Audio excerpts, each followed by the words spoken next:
Sets her off. Absolutely sets her off. First of all, I don't like the Brian January's grabbing Caitlin Clark. I don't like that at all, but it is what it is. It is what it is. I think there's a relationship there that's okay. I don't think we're going to be seeing, just like when it happened, you don't have to like it, but if the relationship is what it is, then you're all good. But like, if you saw what happened in this scuffle, I'm not joking.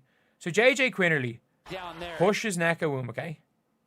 And the ref goes in and grabs JJ Quinterly and just walks her away. I'm like, nothing's happening. Recent video evidence has emerged showing questionable conduct by a WNBA official during a heated exchange involving multiple players. The footage reveals concerning behavior by referee number 39, believed to be Michael Price based on game records and previous officiating assignments in recent matchups. The incident centers around an official's physical intervention during a player altercation, raising significant questions about appropriate boundaries between referees and athletes. The situation unfolded when tensions escalated between players, leading to the official making direct physical contact with participants, rather than maintaining professional distance. The controversy began during an exchange between Caitlin Clark and the same referee from a previous game. Nothing's happening. Like, absolutely nothing is happening right here. Why is the ref grabbing a player and walking away with a player? Like, I'm sorry, Am I the only one that's like, why are referees... And I tweeted out, I was like, are refs just allowed to put their hands on a player? On a side note, it's the same ref that set off Caitlin in her last game. This is his last two games. He's caused... During their interaction, the official apparently made comments that visibly agitated Clark, resulting in an animated response from the star player. While teammates intervened to separate Clark from the situation, the referee's role in escalating tensions became a focal point of criticism. In the subsequent scuffle involving other players, including JJ Quinterly and Nika Moole, the official made the decision to physically grab Quinterly and guide her away from the confrontation. This action has sparked debate about whether such direct physical intervention falls within acceptable officiating protocols. The physical contact between the referee and player appears unnecessary given the circumstances. His last two games, he's caused the face of the league to go berserk, and he's caused the player in JJ Quinterly, he just dragged her away. And I'm like, obviously, look, there's no danger in this situation. It is what it is. It's not like I'm saying that like this is anything too major. But I'm like, these are in back-to-back games. Why is the referee putting hands on a player unless absolutely necessary? Even if the refs are allowed to do that, it should be a last resort. Other players were already managing the situation effectively, with teammates successfully de-escalating tensions without requiring official intervention. The referee's decision to insert himself physically into the situation raises questions about judgment and protocol adherence. This represents the second consecutive game where the same official has been involved in controversial situations with league players. The pattern of incidents involving this particular referee has drawn attention to broader officiating standards within the league and whether adequate training exists for managing heated situations. The appropriateness of officials making physical contact with players remains questionable, especially when such contact isn't absolutely essential for safety purposes. I'll do that. It should be a last resort. Like, am I crazy? Am I crazy? And I'm fine with saying, if you guys think I'm crazy, I'm just voicing my opinion. At the end of the day, we got to talk about this. Because I'm like, it's one thing in men's sports. Like, I know obviously you treat sports like it is, sport is sport, but it's very much one. Even if regulations permit such actions, the circumstances suggest alternative approaches could have been more appropriate and professional. The distinction between men's and women's professional sports adds another layer to this discussion. While physical dynamics differ between leagues, the fundamental principle of maintaining appropriate official-player boundaries should remain consistent across all professional athletics. The officiating quality throughout the league has faced mounting criticism, with this incident highlighting systemic issues that may require administrative attention. League leadership appears slow to address these concerns, creating uncertainty about whether improvements will materialize. Very much one thing in it's very different in men's sports and women's sports doing this. Because I'm like, in men's sports, at least you can have the argument of, okay, the players will beat the crap out of every single referee. But I'm like, it really is a something that I just think the refereeing situation is just ridiculous. I think the ref situation. Regarding Clark's reaction to the referee's comments, her animated response clearly warranted a technical foul regardless of what triggered her outburst. Officials must assess player conduct objectively, and Clark's visible frustration crossed the line that typically results in technical violations. However, the referee's initial comments that provoked Clark's reaction also deserve investigation. While players must maintain composure regardless of circumstances, officials bear responsibility for professional communication and conflict de-escalation rather than provocation. The situation exemplifies how multiple parties can make poor decisions simultaneously. I think the ref situation all around in this league is absolutely ridiculous. I don't know when it's going to get better. I don't know if it's going to get better. I know I said I don't know when it's going to get better. I don't think the when is irrelevant. I don't know if it's going to get better. And that's the scary part, is that we're looking at it and we're like, is this refereeing problem going to get better? Is it going to get better? Probably not. Probably not, because Kathy Engelbert doesn't seem to take it seriously.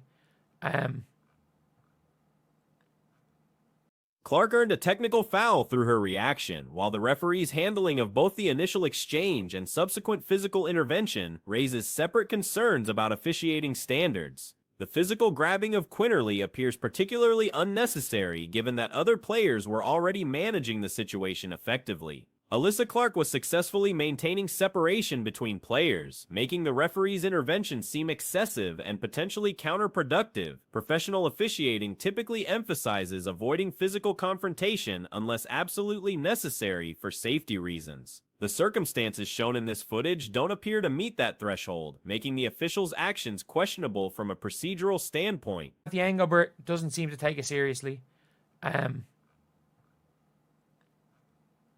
Like, she doesn't take it seriously.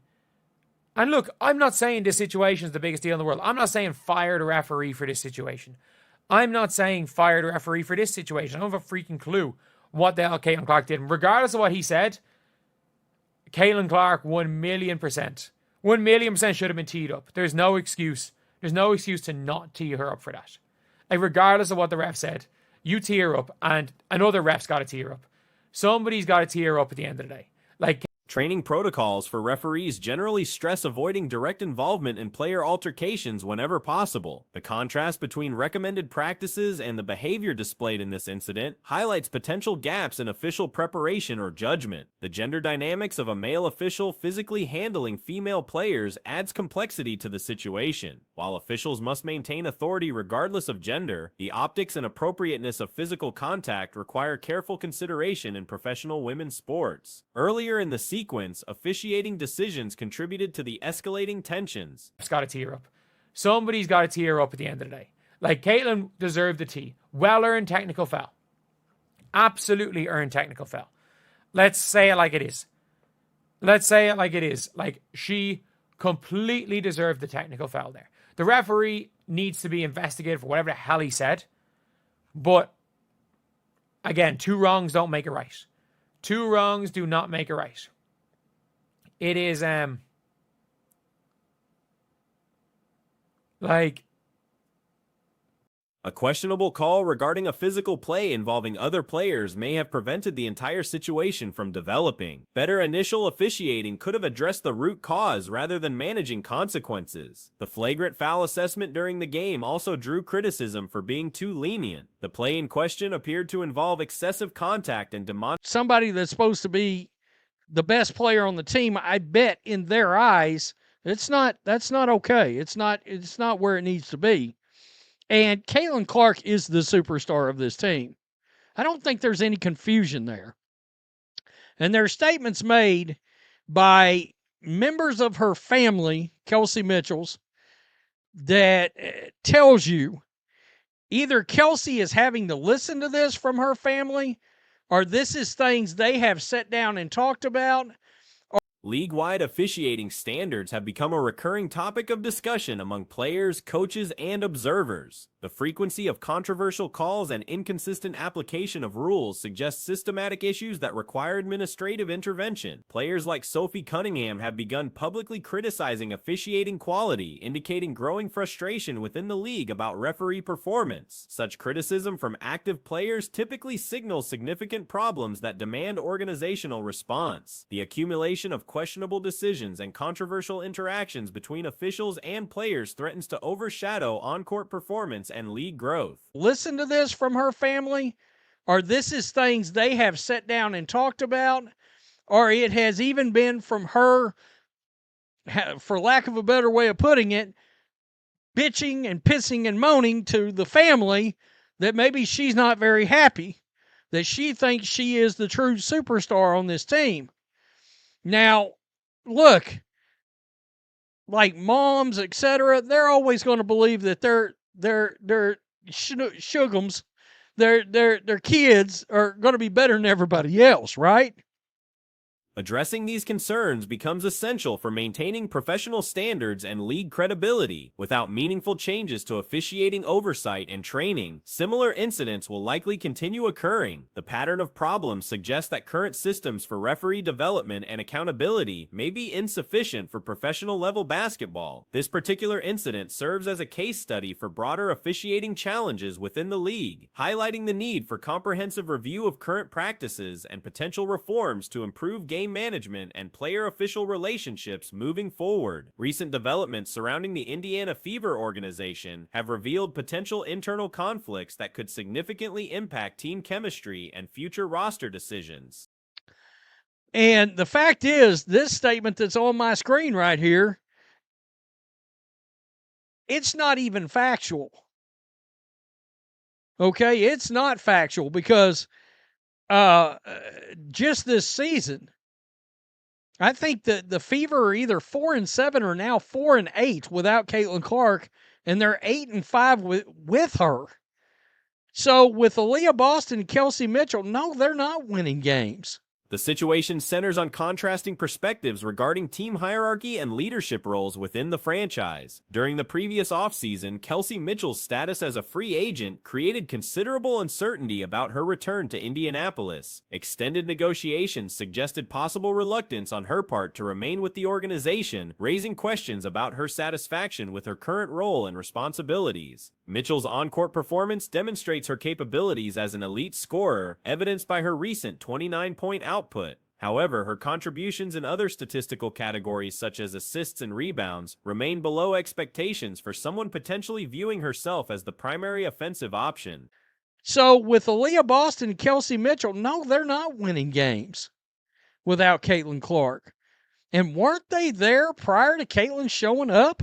They didn't look that good then.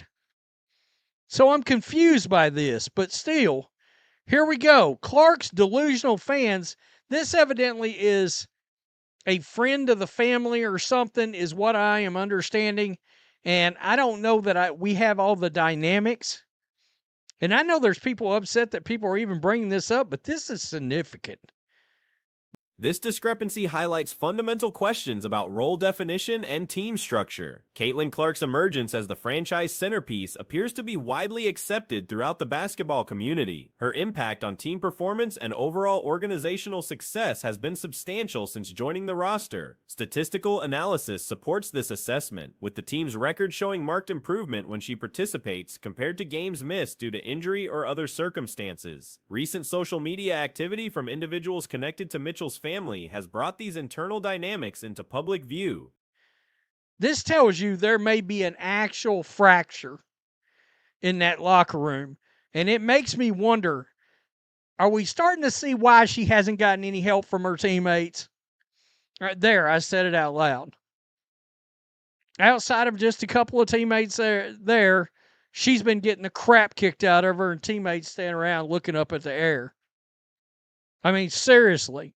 You would think the way they've treated Caitlin Clark, all of a sudden a teammate would come out of nowhere throwing a right. Statements questioning Clark's importance to team success and suggesting that Mitchell and other veterans could achieve similar results without her presence have created controversy among fans and media observers. The timing and content of these public comments raise concerns about potential locker room tensions that may have been developing throughout the season. Such external pressure and family influence can create challenging situations for professional athletes trying to maintain focus on team objectives rather than individual recognition. Family support systems naturally advocate for their relatives, often expressing opinions that may not align with organizational realities or team chemistry requirements. When these private conversations become public declarations, they can complicate professional relationships and create unnecessary distractions during competitive seasons. I mean, seriously.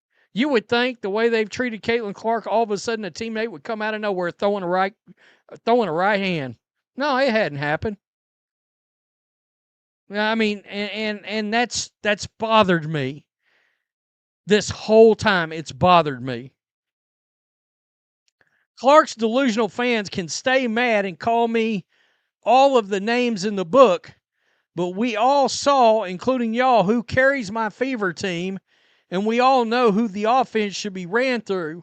Whether you like it or not, these two players can win some. The Fever's performance metrics provide objective evidence regarding player impact and team success. Without Clark in the lineup, the team's win-loss record demonstrates significant struggles, contradicting claims that other players can maintain similar performance levels independently. Historical context from previous seasons before Clark's arrival further supports the argument that her presence represents a transformative addition to the franchise. These public statements have generated negative reactions from various segments of the fan base, creating additional pressure on both players and coaching staff to address underlying issues. The controversy threatens to overshadow on-court achievements and playoff aspirations during a crucial period of the season. Through. Whether you like it or not, these two players can win some games without Clark, but Clark can't win a single game without them. How do we know that? That's what I'd like to know. And look, Chelsea Mitchell, I gotta agree. Now, I'm not sure if this is, I heard one person say that this was her mother. I heard another person say, no, this is like a sister or something like that. I'm glad I'm a twin. That's all I'm going to say. Mitchell's current contract situation adds another layer of complexity to these developments. Operating under a one-year agreement, her future with the organization remains uncertain beyond the current campaign. This contractual reality may influence her perspective on team dynamics and personal positioning within the roster hierarchy. Coaching staff faces difficult decisions regarding how to manage these competing viewpoints while maintaining team unity and competitive effectiveness. On my me. I mean, I don't know what's going on here. It's time to start talking about how CeCe's ruining the Fever momentum with her. I don't see them making the playoffs when she was out. I could see them upset. When she was out, I could see them upsetting the New Yorks and Minnesotas in the playoffs. And right here. So I guess that's an agreement. Head coach Stephanie White must navigate between maximizing individual talents and establishing clear organizational priorities that support long-term success.